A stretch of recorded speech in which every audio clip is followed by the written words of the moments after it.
ஒரு டைம் பத்தலை அந்த நேரத்தில். டேட் போட்டாச்சு ஆகஸ்ட் 15ன்னு. யூடிவி ஒரு அக்ரிமெண்ட்டு போட்டு இந்த தேதியில் ரிலீஸ் பண்ணணுன்னு. ஃபஸ்ட் ஹாஃப் செகண்ட் ஹாஃப் சேர்ந்து பார்க்க கூட நேரம் இல்லாமல் இருந்துச்சு. எனக்கு பிடிச்ச மாதிரியான எல்லா நண்பர்களும் இந்த படத்தை போட்டு காட்டினேன். தொடர் வெட்டியில் இருக்கப்ப பிரச்சனை என்னென்னா, இவருக்கு தெரியாததா, இவரே இத்தனை ஹிட்டு கொடுக்குறாரு, அப்படி பேசாமல் போயிடுவாங்க. இது ஒரு மாயான உலகம்.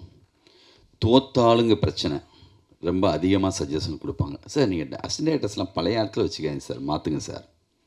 இதுவே ஜெயிச்சா அவர் எக்ஸ்பீரியன்ஸான ஆளுங்களாம் வச்சுருக்காங்க சார், அவர் வேறு மாதிரி சார் அப்படிம்பாங்க. கொஞ்சம் கூடுதலாக சொல்லுவாங்க, சார் ட்ரெண்டு மாறி போச்சு சார், நீங்கள் கூட கொஞ்சம் மாறணும் சார்ம்பாங்க. அதனால் இது ஒரு மாதிரியான ஒரு உலகம். நம்ம வெற்றி தோல்விக்காக இந்த படத்தை வந்து சவால் விடுறதுக்காக இந்த படத்தை மறுபடியும் ரிலீஸ் பண்ணல. இது வரைக்கும் கேட்ட எல்லா முக்கியமான விஷயங்களை வச்சுட்டு நல்ல டைம் இருந்துச்சு. நம்ம நினச்சப்போ எடிட் பண்ணலாம், கீழே எடிட் சூட் இருந்துச்சு. போஸ் சார் ரொம்ப விரும்பினார். நம்ம கம்பெனியில் இருக்கிற கனகு, வெங்கடேஷ், என் அசிஸ்டன்ஸு பிரபு, அப்புறம் வந்து விஷ்ணு, சக்கரை, எங்கள் மேனேஜர் எல்லாமே அப்பப்போ என்னை கூப்பிடுவாங்க, இந்த மாதிரி ஒன்று எடிட் பண்ணியிருக்கோம் பாருங்கன்னு. இது பெரிய ப்ராசஸ், 2 வருஷமாக நடந்துச்சு.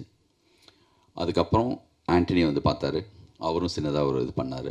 இவங்க ஃபேன்ஸுக்கெல்லாம் போட்டோம்.